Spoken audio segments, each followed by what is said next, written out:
Assalamualaikum warahmatullahi wabarakatuh. Perkenalkan, nama saya Raffi Gayo Alata. Saat ini saya sedang bersama seorang narasumber yang kehidupannya selalu dikelilingi oleh kebudayaan. Oke, mungkin bisa memperkenalkan diri terlebih dahulu. Perkenalkan, nama saya Muhammad Yasir Ramadan. Saat ini saya sedang menempuh studi di S1 Bahasa Sastra dan Budaya Jawa Universitas Gadjah Mada. Kemudian saya juga sebagai Pratama Adiwara Putra Putri Keistimewaan Daerah Istimewa Yogyakarta. Oke, langsung saja masuk ke pertanyaan pertama. Seperti yang kita tahu, unggah-ungguh sekarang kan mulai pudar ya, Mas. Nah, mengapa penggunaan unggah-ungguh bahasa dalam budaya Yogyakarta dianggap sangat penting, terutama ketika berbicara dengan orang yang lebih tua? Oke, baik. Tentunya yang namanya orang Jawa itu selalu melekat dengan yang namanya unggah-ungguh. Dan juga ada yang namanya bahasa Jawa kromo. Kromo itu juga ada kromo madya, kemudian ada kromo inggil. Nah, untuk kita berbicara kepada orang yang lebih tua, tentunya kita menggunakan bahasa kromo inggil. Nah, bahasa kromo inggil ini bertujuan untuk penghormatan kepada orang yang lebih tua ataupun statusnya yang lebih tinggi daripada kita. Misalnya kita berbicara kepada raja, ataupun kita berbicara kepada Pak Lurah, Pak RT, dan sebagainya. Nah, tetapi menurut Ibu Yosepin Apriastuti, beliau merupakan salah satu dosen di Universitas Gadjah Mada, dosen filologi, kemudian dosen Jawa kuno juga dan Sanskerta.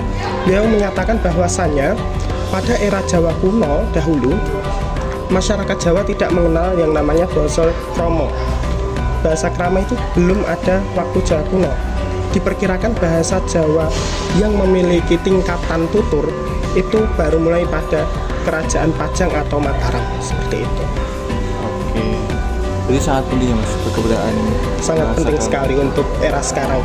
Oke, selanjutnya bagaimana pengaruh globalisasi dan bahasa Indonesia terhadap kelestarian bahasa Jawa di kalangan generasi muda Yogyakarta? Oke, mungkin Masnya juga sudah tahu bahwasanya sekarang banyak sekali anak muda yang berbicara sehari-hari menggunakan bahasa Indonesia ataupun bahasa asing. Kemudian bukan hanya anak muda yang berbicara kepada teman-temannya, tetapi orang tua juga terkadang mengajari anak itu menggunakan bahasa Indonesia, kalau enggak bahasa asing, Inggris ataupun apa. Nah, mungkin alasan orang tua mendidik anak menggunakan bahasa di luar bahasa Jawa itu merupakan dorongan dari orang tua yang merasa kurang mampu menggunakan bahasa Jawa. Tetapi menurut kami itu kurang pas, karena walau bagaimanapun bahasa ibu memang harus dilestarikan, karena untuk mempermudah anak berkomunikasi kepada orang yang lebih tua ataupun lingkungan di sekitarnya, seperti itu. Selanjutnya, dalam bahasa Yogyakarta dikenal istilah bahasa kedaton atau bahasa keraton. Itu ya, bisakah Masnya itu menyebutkan ciri-ciri atau contohnya? Oke. Bahasa kedaton itu merupakan istilah dari Keraton Surakarta kalau tidak salah, seperti itu. Tetapi untuk Keraton Yogyakarta sendiri itu kami menyebutnya dengan bahasa Bagongan. Saya sempat membaca literatur dari Universitas Indonesia, program studi sastra Jawa juga. Nah, untuk bahasa Bagongan sendiri itu memiliki 12 kosakata, tetapi antaranya seperti meniro yang artinya kulo, pekeniro yang berarti kamu, Anda, kemudian ada mbuya yang berarti tidak, kemudian ada besaos itu artinya saja. Nah, kemudian juga ada nedo itu bisa diartikan sebagai ayo, seperti itu. Salah satunya seperti itu. Oke.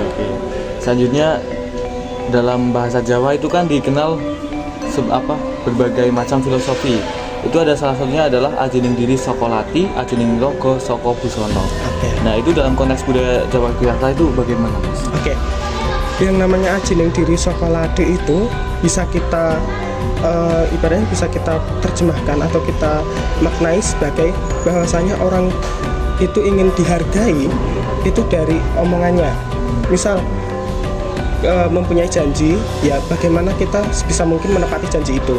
Nah, kemudian untuk ajining rogo saka busono, Mungkin teman-teman sekalian itu kalau misal melihat orang yang pertama kali dilihat itu kan dari busananya. Betul. Busananya rapi atau compang-camping itu akan menandakan berkualitas apa orangnya. Nah, untuk melihat ajining diri itu diri kita mau dilihat nilainya harus dari yang namanya lisan. Seperti itu. Makanya orang Jawa juga mengenal yang namanya sabda pandito ratu tan kena wolawali, yang artinya sabda seorang raja tidak boleh ditarik ataupun berubah. Nah, raja itu kalau misal dimaknai oleh orang Jawa, raja itu tidak hanya sultan ataupun susuhunan, tapi raja itu bisa dimaksud dengan diri kita sendiri, karena kita merupakan pemimpin bagi diri kita. Seperti itu. Oke. Setuju. Itu adalah pertanyaan terakhir dari kami, Mas. Mungkin semoga video ini dapat bermanfaat bagi teman-teman yang menonton. Terima kasih atas waktunya, Mas. Semoga bisa menginspirasi banyak generasi muda di kalangan Jawa Yogyakarta. Cukup sekian, terima kasih, Mas. Wassalamualaikum warahmatullahi wabarakatuh. Waalaikumsalam.